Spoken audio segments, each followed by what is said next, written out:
السلام علیکم، S M news کے ساتھ میں ہوں مقدر رضا۔ ایس ایم نیوز اسٹوڈیو میں خوش آمدید۔ خبروں کا سلسلہ بڑھاتے ہوئے شامل کرتے ہیں گوجرانوالہ سے۔ پاک آرمی، ضلع انتظامیہ، پولیس اور رینجرز کا SOPs پر عمل درآمد۔ شام 6 بجے کے بعد مارکیٹس بند کروانے کے لیے سیٹلہ ٹاؤن مارکیٹ اور اندرون بازاروں کا دورہ کیا۔ اسی حوالے سے اپڈیٹ کریں گے ایس ایم نیوز کے نمائندے وقار احمد۔ جی وقار، آگاہ کیجیے گا اس حوالے سے۔ بالکل، گوجرانوالہ پاک آرمی، ضلع انتظامیہ، پولیس اور رینجرز نے SOPs پر عمل درآمد کے لیے شام 6 بجے سیٹلہ ٹاؤن مارکیٹ اور اندرون بازار کا دورہ کیا اور سیٹلہ ٹاؤن میں کھلی دکانیں تمام بند کروا دیں۔ دورے میں شامل ڈپٹی کمشنر سہیل خواجہ، CPO سرفراز احمد فلکی، کرنل خالد، رینجرز، ضلع انتظامیہ اور پولیس کے افسران بھی موجود تھے۔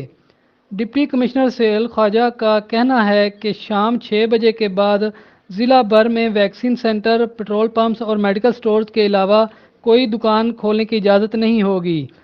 حکومتی احکامات کی خلاف ورزی پر قانون حرکت میں آئے گا اور سخت کارروائی ہوگی، جبکہ پولیس نے کارروائی کرتے ہوئے 2 روز کے دوران 800 افراد کے خلاف مقدمات درج کر کے شہریوں کو گرفتار کیا۔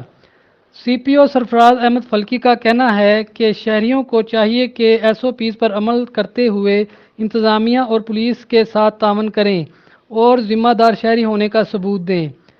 پاک فوج، رینجرز، ضلع انتظامیہ اور پولیس مل کر لاک ڈاؤن اور کرونا SOPs پر عمل درآمد کروا رہی ہے۔ جی بہت شکریہ وقار، تفصیلات سے آگاہ کرنے کے لیے۔ اب تک کے لیے اتنا ہی۔ مزید خبروں کے لیے دیکھتے رہیے ایس ایم نیوز۔